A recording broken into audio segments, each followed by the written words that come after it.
Hello दोस्तों, आज इस वीडियो में हम सीखेंगे कि प्राकृत संख्या और पूर्ण संख्या किसे कहते हैं। तो शुरुआत हम प्राकृत संख्या से करेंगे। इसके लिए मैंने इसके परिभाषा को लिख रखा है और इसके उदाहरण को भी लिख रखा है।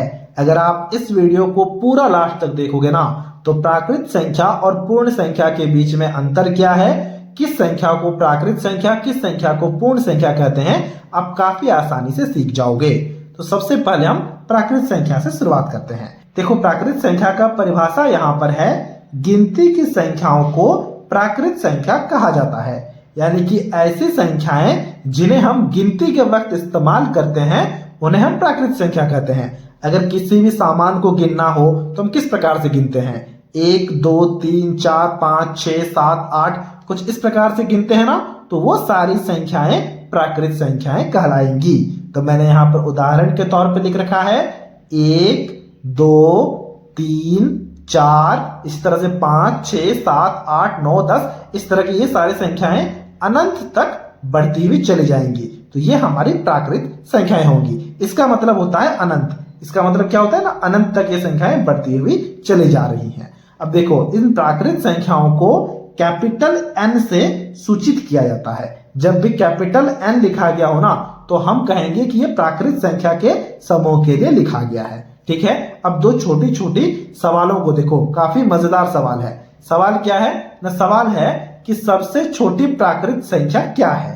देखो, मैंने यहाँ पर उदाहरण के तौर पर लिख रखा है 1 2 3 4 5 6 7 8, ये सारी प्राकृत संख्याएं होती हैं। तो इनमें से सबसे छोटी प्राकृत संख्या कौन है, देखो ना, 1 है। 1 सबसे छोटी है, तो सबसे छोटी प्राकृत संख्याएं 1 होंगी। ठीक है। और इसी प्रकार से बताओ कि सबसे बड़ी प्राकृत संख्या क्या होगी।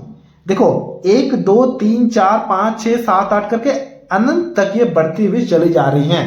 तो हमें पता नहीं है कि बड़ी संख्या क्या होगी, तो इसीलिए यहाँ पर जो अनंत होता है इसको यहाँ पर हम लिख देंगे, यानी कि सबसे बड़े प्राकृत संख्या अनंत होंगी। ठीक है। इसी प्रकार से अब हम यहाँ पर पूर्ण संख्या के बारे में सीखेंगे। हमने प्राकृत संख्या के बारे में सीख लिया, अब हम यहाँ पर देखेंगे पूर्ण संख्या किसे कहते हैं। देखो, पूर्ण संख्या के लिए भी मैंने यहाँ पर परिभाषा को लिख रखा है। कुछ भी नहीं है, सिर्फ और सिर्फ प्राकृत संख्या से थोड़ा सा अलग है। जरा ध्यान से देखना। देखो, लिखा गया है, यदि प्राकृत संख्याओं के समूह में शून्य को भी शामिल कर लिया जाए तो वे संख्याएं पूर्ण संख्याएं कहलाती हैं।